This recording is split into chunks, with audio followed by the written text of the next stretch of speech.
Hey, and welcome to the Bossed Up Podcast, episode 530. I'm your host, Emily Aries, the founder and CEO of Bossed Up. And today we are joined by one of HR's boldest voices. Rachel Shaw is widely recognized as a leading strategist in the world of workplace inclusion and disability compliance. She's earned industry awards, built a nationally respected consulting practice, and in her 20 plus years at the executive level, broken through the glass ceilings that too often limit women in leadership. But here's the kicker.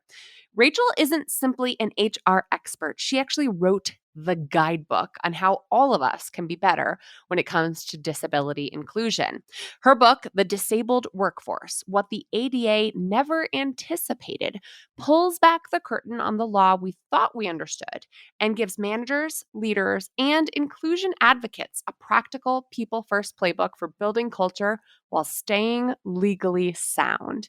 In today's conversation, we'll dig into what the ADA didn't expect, how modern work is challenging traditional assumptions, and how even more recent laws protecting workers' rights, particularly the Pregnant Workers Fairness Act, are changing the way in which we build inclusive work cultures. Rachel, thank you for being here. Thank you. Great to be here.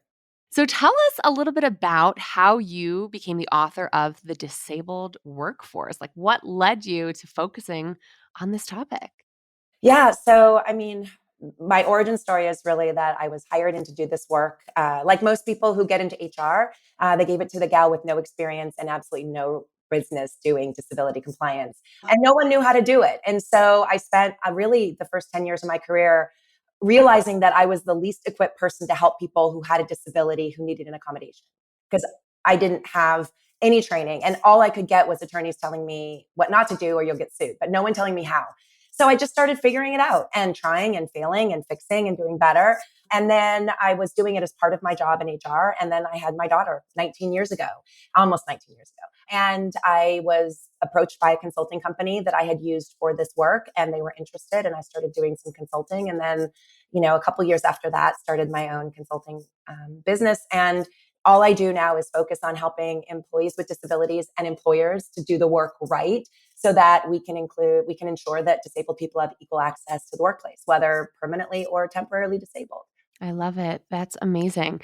It is a little shocking, isn't it? How often companies are just like using this compliance metric or thinking of compliance in such a haphazard way. It's a little alarming. Like, how do we keep ourselves out of hot water from a liability standpoint and do the right thing by people?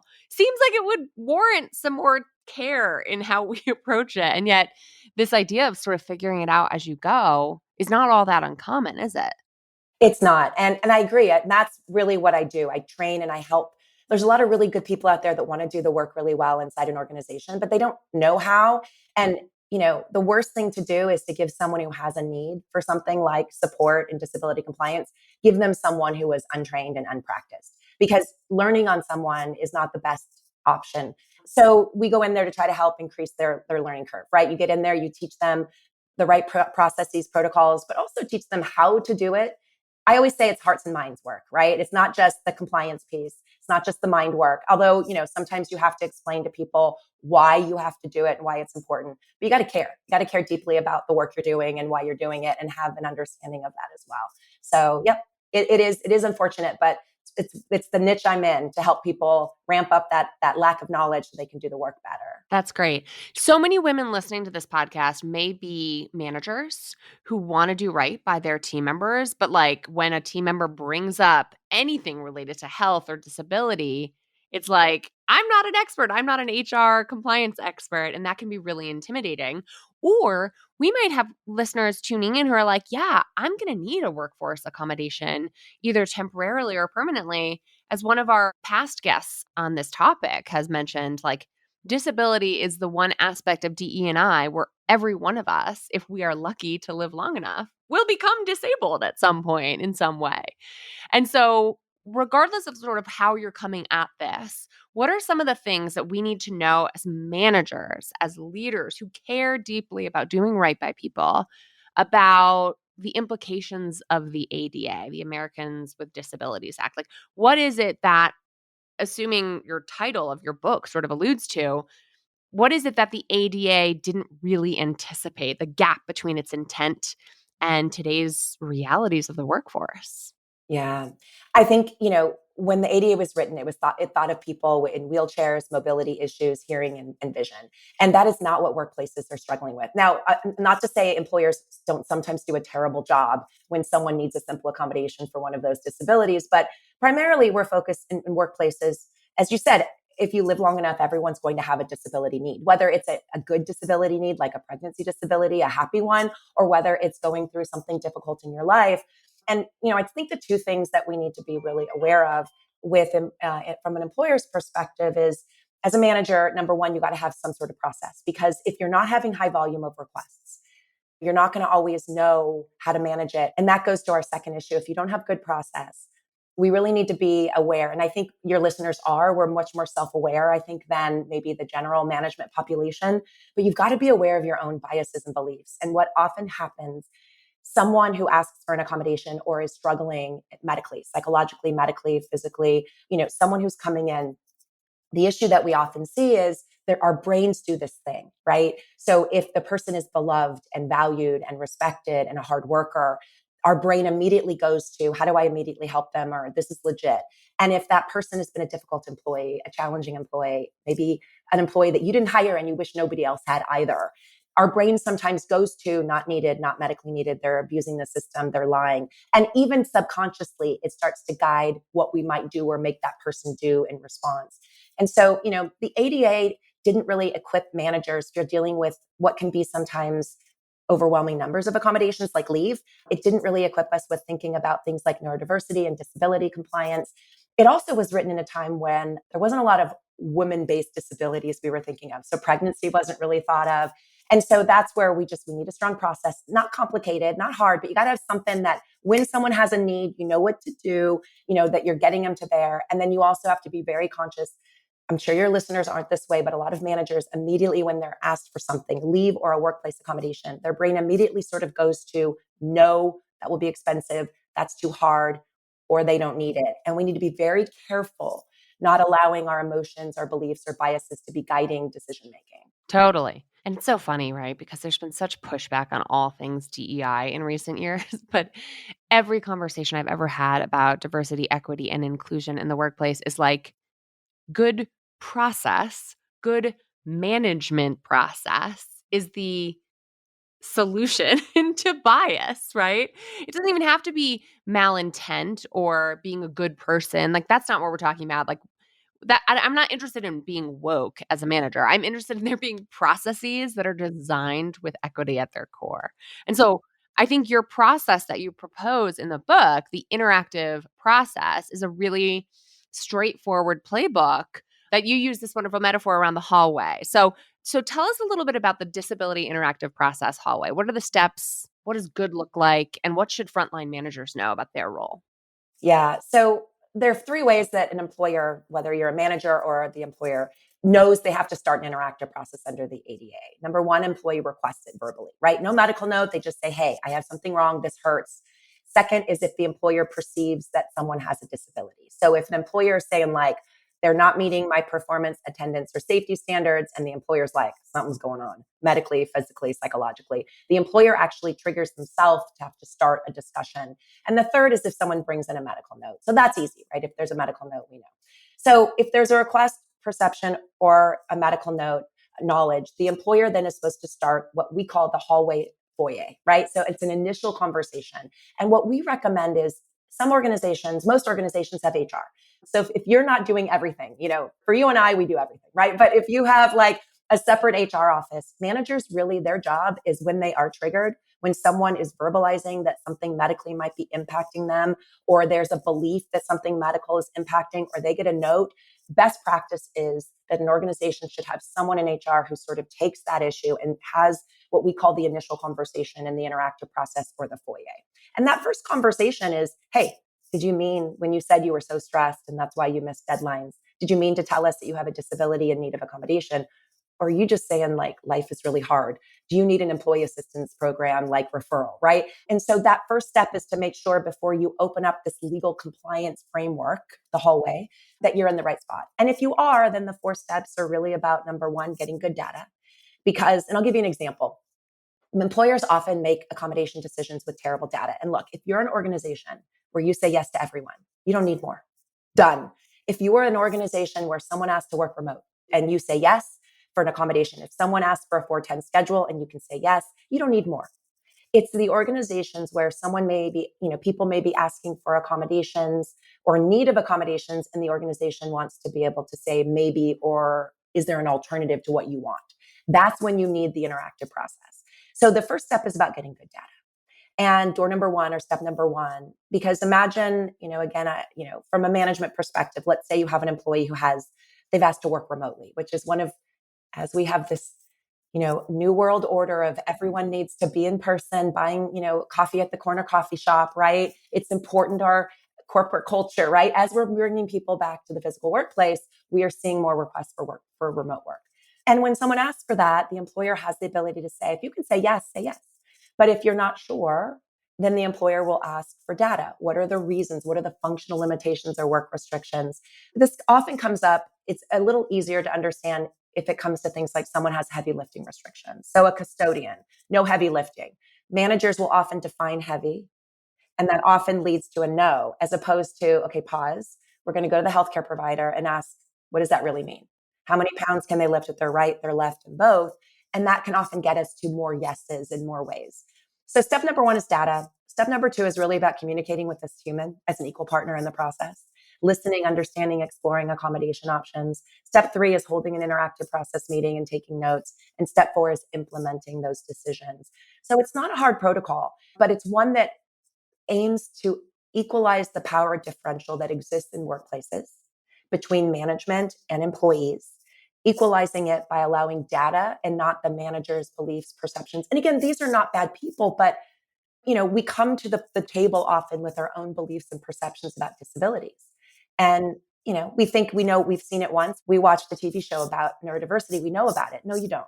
So it's a wonderful, simple, stepped protocol that HR teams can use to allow employees to feel heard, to find yeses when they exist, and when they don't, to create understanding and acceptance. Yeah. And it does sound like reminding leaders and managers that, like, you don't need to be a neurodiversity expert to understand the importance of depression, ADHD, autism in the workplace, right? Like, you don't need to be a pregnancy expert, an OBGYN, to understand that everyone's pregnancy is different. We've got so many episodes on those topics. I will link to them all in today's show notes, but like, it matters, right? It matters. If it matters to your worker, if it matters to your team member, it should matter to you. Remind me, what size team, what size company triggers ADA application? Because I'm imagining my husband, who works for a small company. I think they're up to like 15 to 20 employees.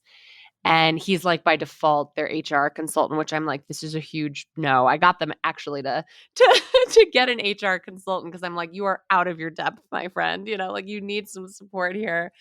But I can just imagine, on top of the project management and the client relations and all the things and accounting, all the things that founders of small companies and small businesses have to deal with, being conscientious around this is like pretty freaking hard to do. So what is the size that triggers this? It's low. It's 15 for private and companies. And some states, like I was just in Massachusetts yesterday, and in Massachusetts, it's half of that. And for public agencies like cities, counties, school districts, it doesn't matter your size. I mean, they're going to have more. And it covers almost every employer, because think about an employer who has seasonal employees. So if you have normally 5 or 6 full-time employees and you hire 10 part-timers throughout the year, you're going to hit 15. And so, what we tell employers is small employers are not going to have HR teams. I mean, they're just not going to. And so the great thing is there's some really great, you can use generative AI to kind of answer a lot of your ADA questions. You can also reach out to an ADA person. People like me will talk to small employers that don't need us.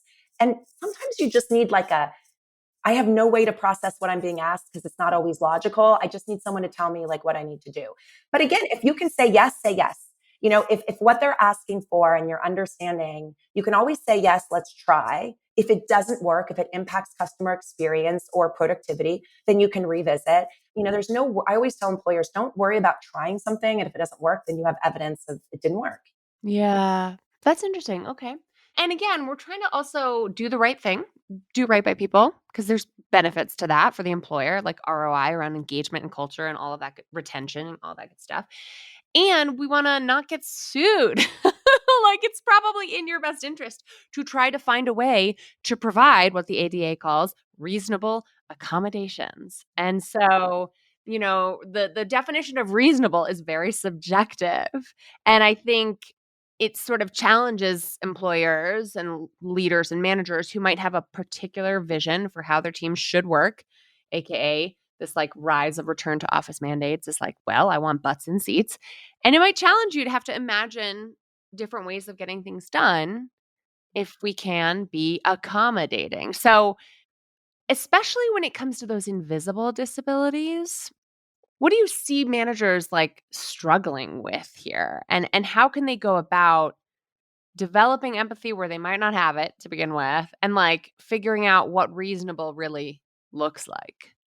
I think that the biggest thing every employer should do and we're not doing is when they are constructing workplace procedures or guidelines, for example, return to office protocols, have a disabled person on your team.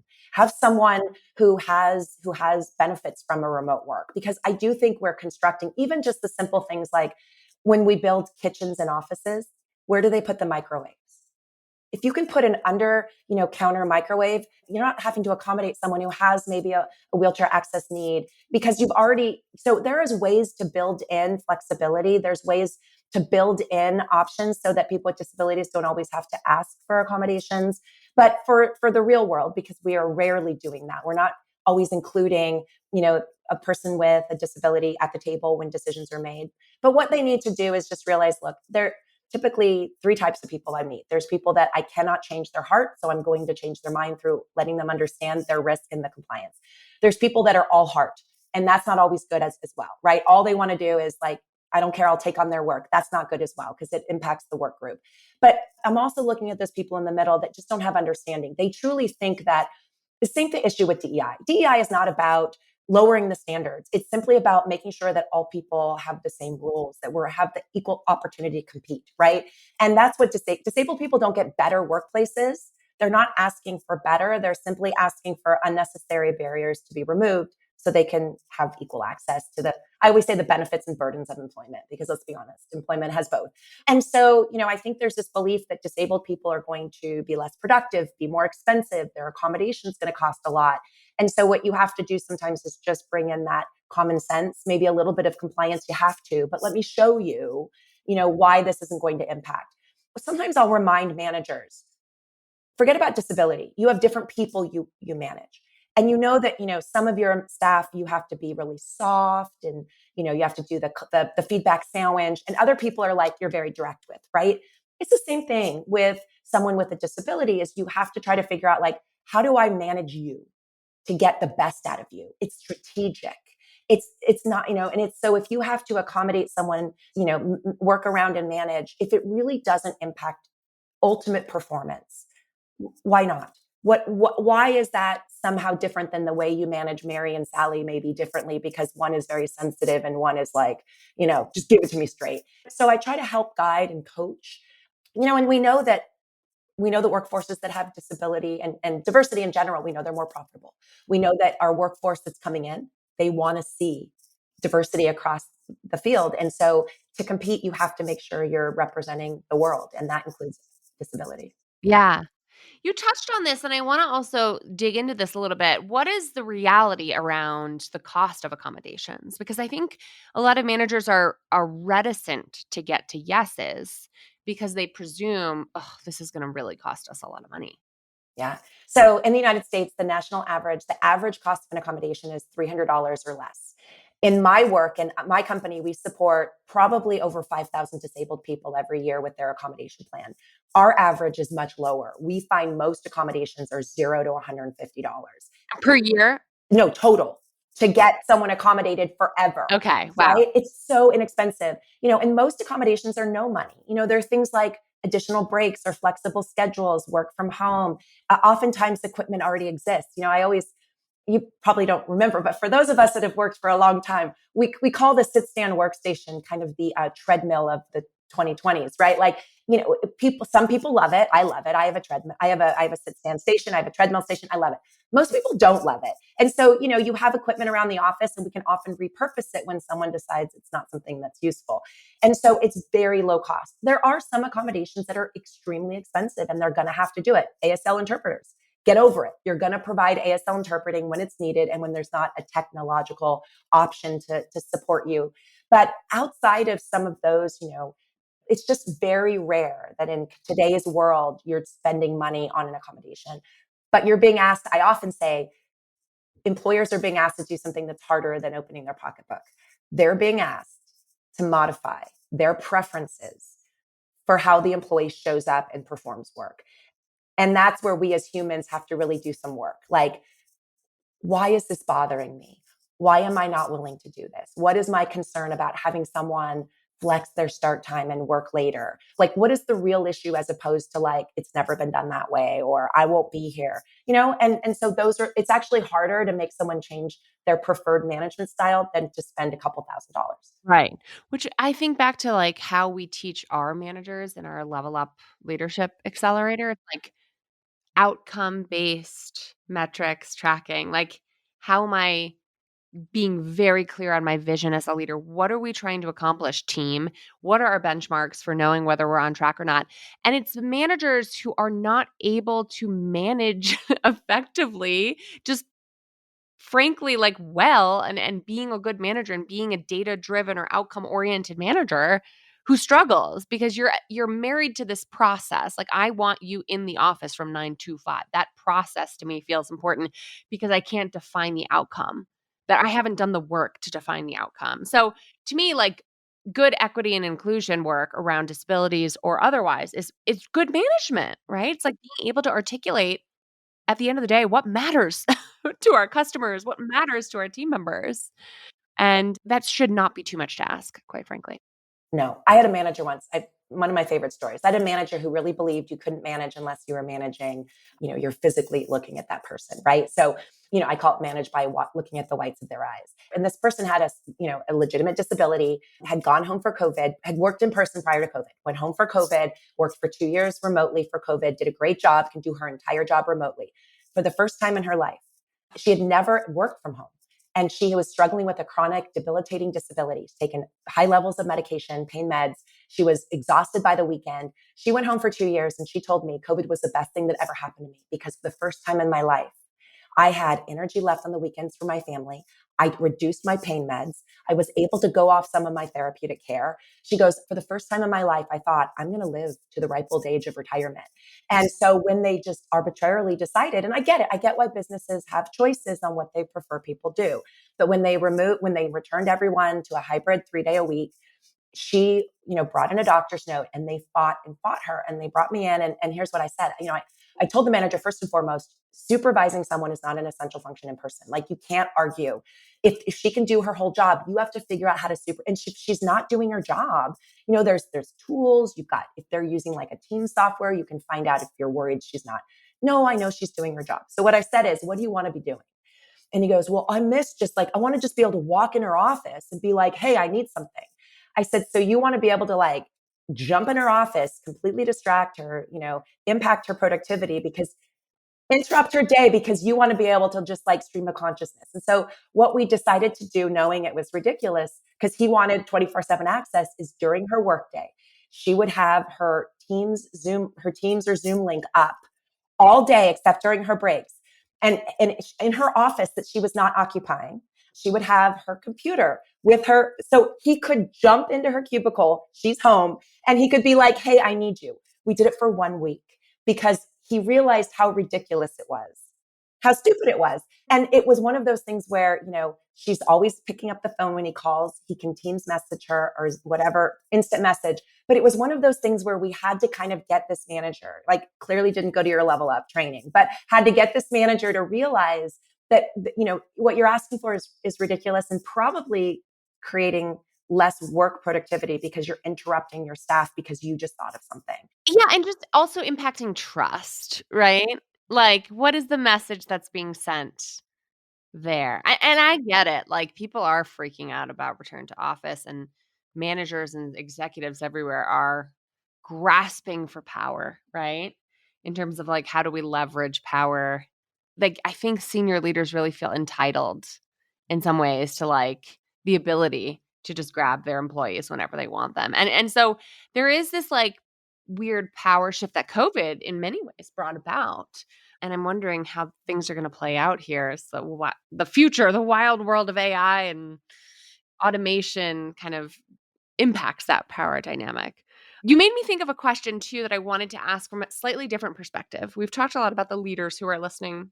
I want to put ourselves in the shoes of someone who wants to get some accommodations. So perhaps she's newly pregnant.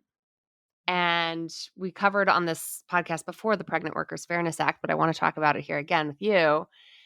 And perhaps she's asking to kind of carry forward this remote work example. She's asking for the ability to work from home. She's in her first trimester. She's nauseous all the time. What does she do? Let's say she works for a small business, doesn't have a dedicated HR team. What would you advise someone, knowing what you know about the ADA, who's in that position, to set herself up as best she can to get the accommodations that she wants? What I would tell any pregnant person is always ask for what you need and don't ask for what you don't until you need it, because you want to make sure you get what you need when you need it. And pregnancy is not only when the baby's inside, but when the baby comes out, you're going to have needs as well. So Pregnant Workers Fairness Act. That is for sure, Rachel. Yeah. Right. And for 25 years after, as you know. But so what I would say is like Pregnant Workers Fairness Act, I love that we're talking about it because I think we've learned a lot about it and we're learning more. You may not know this, but there's some like wonky stuff going on in the federal government right now. I know it's shocking to hear that, but I will say Pregnant Workers Fairness Act is not being challenged for pregnancy. There are there's different reasons for it. Some of them you and I would not like, why people like the Pregnant Workers Fairness Act, but the reality is it's not being challenged. Like America still wants women to be able to have babies and get pregnant. And so that is being supported. It is not going to go away. So anyone who's in a state without a carry-on protective law, you need to understand like this Pregnant Workers Fairness Act, man, PWFA is here to stay and it is powerful. And here's what it says.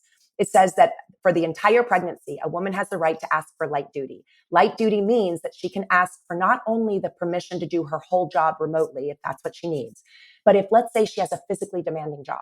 Let's say she's a firefighter and doctor believes it would be best not to be in the field. The Pregnant Workers Fairness Act says that pregnant person has the right to request a light duty assignment, which means they can work their entire pregnancy, cannot be forced off work, even if they can't do the core duty of their job, and get their full wages.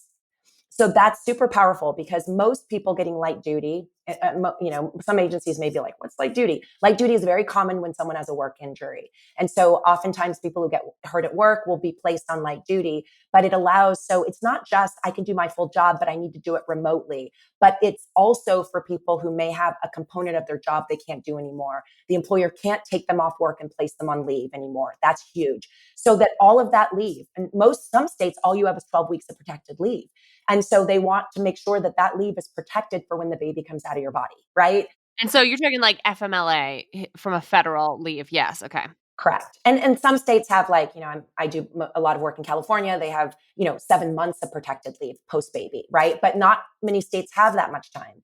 But if someone is saying I need to work remotely, the law also says that if what they're asking for is logical, the employer cannot require a medical note.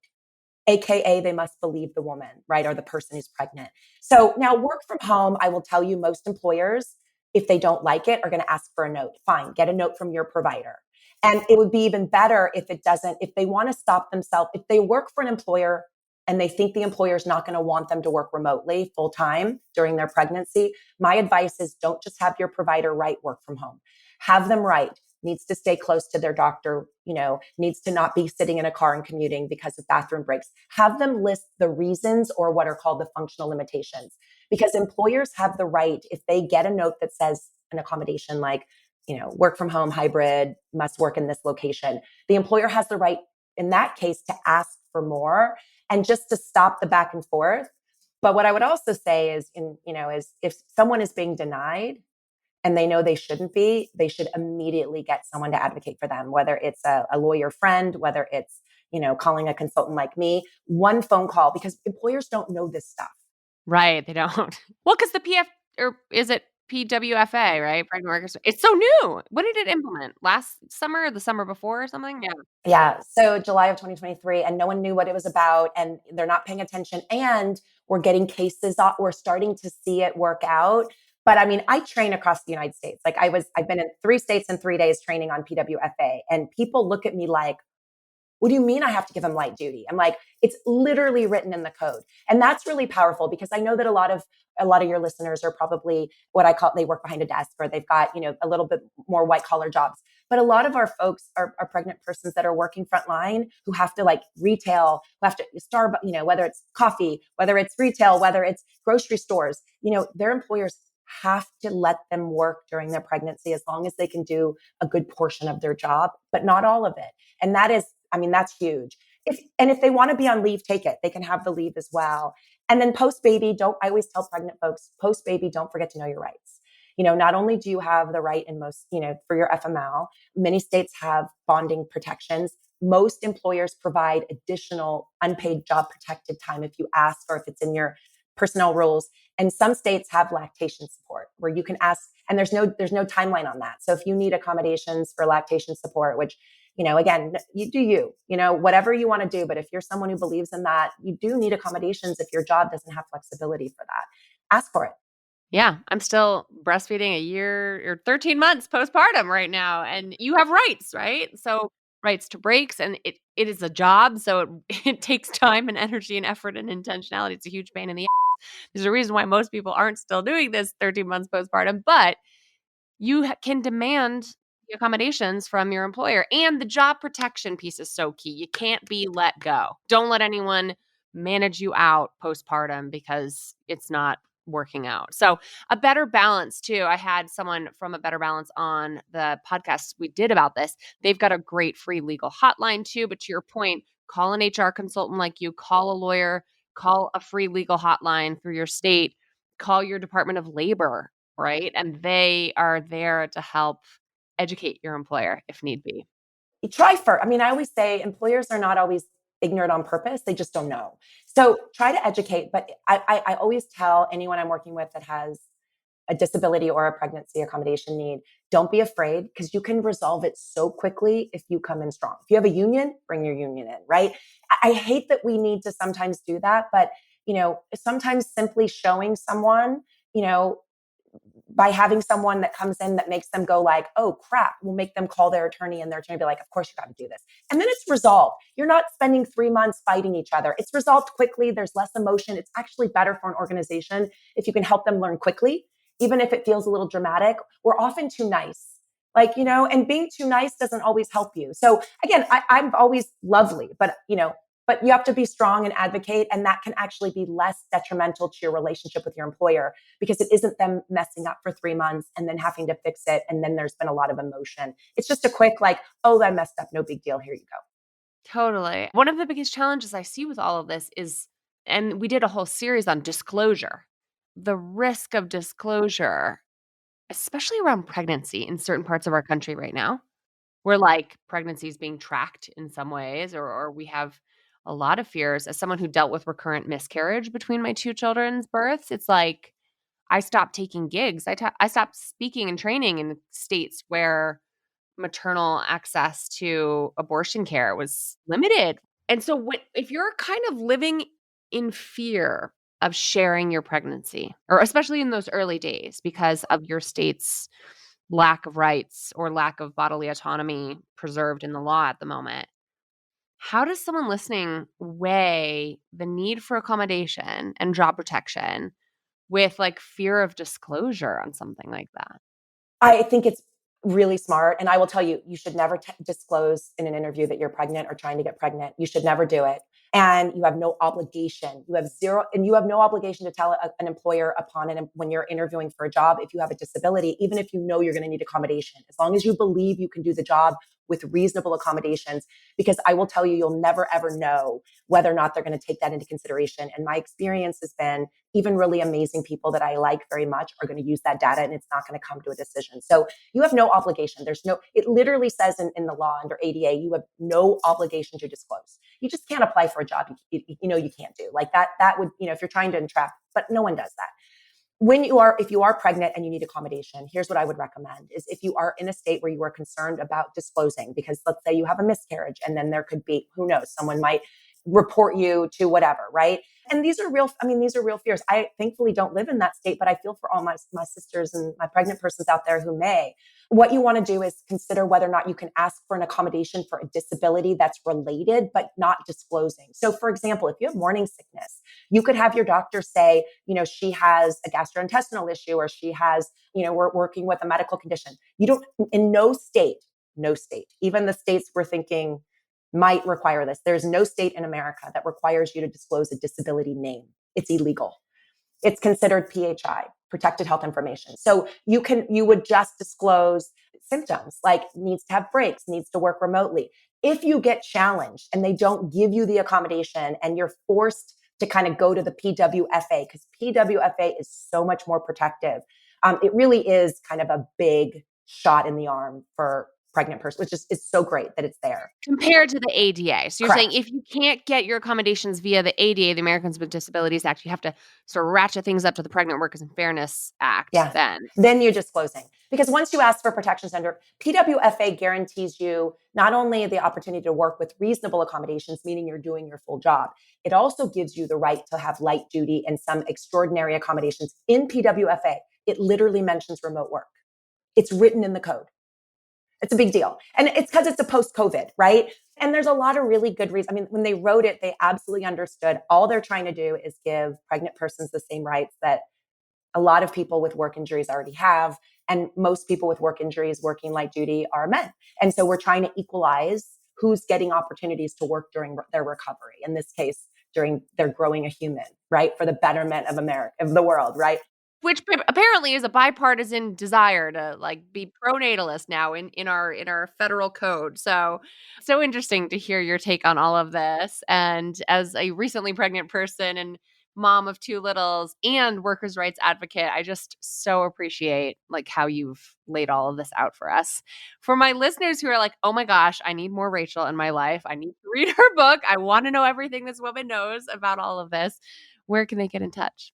Best way is rachelshaw.com. Super easy. And, I love what you do. And I'm so excited for the work that you're doing. It's important. We need to fight for our rights and we need to know what our options are. And it makes workplaces so much better when employees know what their rights are as well. So we got to manage up. We got to make sure that our workforces are doing what they need to do to protect us because we're their best asset.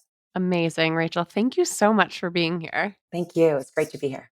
For more links to all the resources that Rachel and I just talked about, head to bossedup.org/episode 530. That's bossedup.org/episode 530. As always, I want to keep this conversation going after the episode in the Bossed Up Courage community on Facebook or in the Bossed Up LinkedIn group.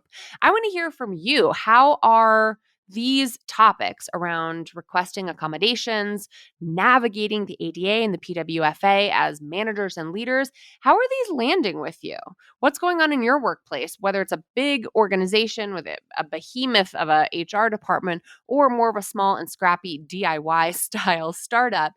How is this showing up in your workplace? I'm very interested to hear more about your experience with pregnancy, or if you are thinking about becoming pregnant in the future as it relates to knowing your rights as a future parent or current parent.